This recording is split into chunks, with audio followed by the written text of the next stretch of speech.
ঢাকা ২০ আসনে এনসিপির প্রার্থীর নির্বাচনী প্রচারণার উদ্বোধন। সাইদ আল মামুনের পাঠানো তথ্য ও ভিডিওতে বিস্তারিত দেখুন।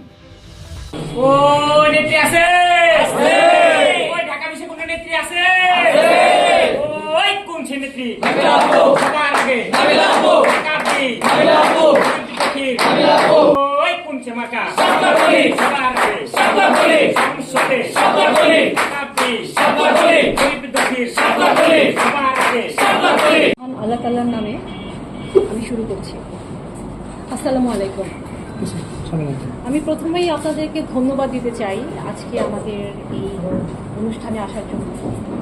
আমাদের অনুষ্ঠানটা মূলত আমাদের একটা আনুষ্ঠানিক পরিচিতি পর্ব এবং আমাদের পরবর্তী রোডম্যাপ কী হবে সেটা সম্পর্কে আলোচনা করার জন্য। আর আজকে থেকে আমাদের ঢাকা ২০ আসনের যত রকম নির্বাচন সংক্রান্ত প্রচারণা এবং কর্মকাণ্ড সেই সম্পর্কিত পরিকল্পনাগুলো আমরা শুরু করব। এই জায়গাটাতে একটু পজ দিয়ে আমি বলতে চাই, আপনারা সবাই ইতিমধ্যে জানেন আমি ইঞ্জিনিয়ার নাবিলা তাসনিম, আপনাদের জাতীয় নাগরিক পার্টি এনসিপির শাপলাকলি প্রতীকে আপনাদের ঢাকা ২০ আসনের মনোনীত প্রার্থী। আজকে আপনাদের যে প্রশ্ন নির্বাচন সংক্রান্ত আমাদের পরিকল্পনা, সেই জায়গাটাতে আমি প্রথমেই চলে যাই, কারণ সময় কালক্ষেপণ করে কাল বিলম্ব না করে টু দ্য পয়েন্টে কথা বলি। তো নির্বাচন সম্পর্কিত পরিকল্পনা বা প্রচারণা এটা একটি ব্যাপক বিষয়। আমরা আজকে আমাদের যে যাবতীয় কর্মকাণ্ড সেটার একটা সূচনা হলো আনুষ্ঠানিক সূচনা, এবং আমরা অতি দ্রুত আমাদের বিস্তারিত পরিকল্পনা নিয়ে আমাদের যারা ভাই বোনরা আছেন আমাদের সাথে আমাদের সমস্ত কর্মকাণ্ড শুরু করব। আমরা একটি কমিটি গঠন করব এবং সেই কমিটি আমরা কিভাবে কাজ করবে সেটার যে রোডম্যাপ ব্লুপ্রিন্ট সেটা তৈরি করে আমরা এই পুরো নির্বাচনী জার্নিটা ইনশাল্লাহ শেষ করব। আপনাদের কাছে আমার আহ্বান যে আপনারা দেশ এবং দলের জন্য আপনাদের সর্বোচ্চ দিয়ে আমাদের সাথে একত্রিত হয়ে একই ছাদের নিচে হাতে হাত রেখে কাজ করবেন। একটা বিষয় ভুলে গেলে চলবে না, একতাই বল, একতাই শক্তি। আমি আপনাদের সবার কাছে দোয়া প্রার্থী।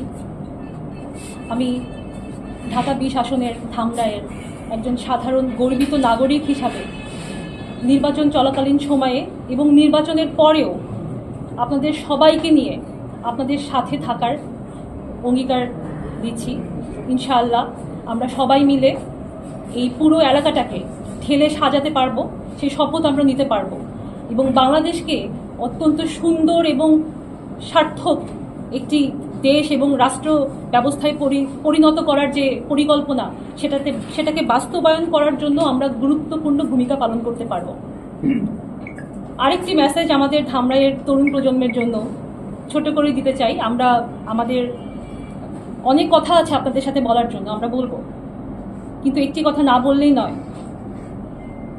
ধামরাইয়ের এই এলাকার প্রত্যেকটা ঘর, প্রত্যেকটা মানুষ, তাদেরকে কিভাবে দেখি, আমার বিশ্বাস আজকে থেকে ৫ বছর ১০ বছর পর এই ধামরাইয়ের প্রত্যেকটা ঘর হবে এক একটা পাওয়ার হাউস। পাওয়ার হাউস কিভাবে? পাওয়ার হাউস কিভাবে একটা টার্ম ইউজ করলাম। আমার স্বপ্ন যে ধামরাইয়ের যে প্রত্যেকটা ইউনিট, প্রত্যেকটা জায়গায় তারা সমস্ত দিক থেকে বিভিন্ন শিক্ষা, চিকিৎসা, অর্থনৈতিক যে অবস্থা, কর্মক্ষমতা, আমাদের বিদ্যুৎ, জ্বালানি, তারপরে শিল্প ব্যবস্থা, এই সমস্ত কিছু নিয়ে আমরা এই পুরো ধামরাইটাকে এমনভাবে ঢেলে সাজাতে চাই এবং তার জন্য কাজ করতে চাই যে এই পুরো ধামরাইটা হয়ে যাবে আমাদের জাতির জন্য একটা ক্যাপিটাল। ধামরাই হবে আমাদের ধামরাই হবে সারা বাংলাদেশের জন্য একটা আদর্শ, একটা রোল মডেল। দেখুন, নির্বাচন হলো একটি জার্নি, একটি পথ চলার নাম। এই জার্নিটা খুব সহজ না, আমরা সবাই জানি, কিন্তু ফলাফল যাই হোক না কেন আমাদের সবার মূল যে উদ্দেশ্য, সেই উদ্দেশ্যের জন্য, অর্থাৎ আমাদের এই এলাকার সব মানুষের জন্য কাজ করা, তাদের সমস্যাগুলো সমাধান করা,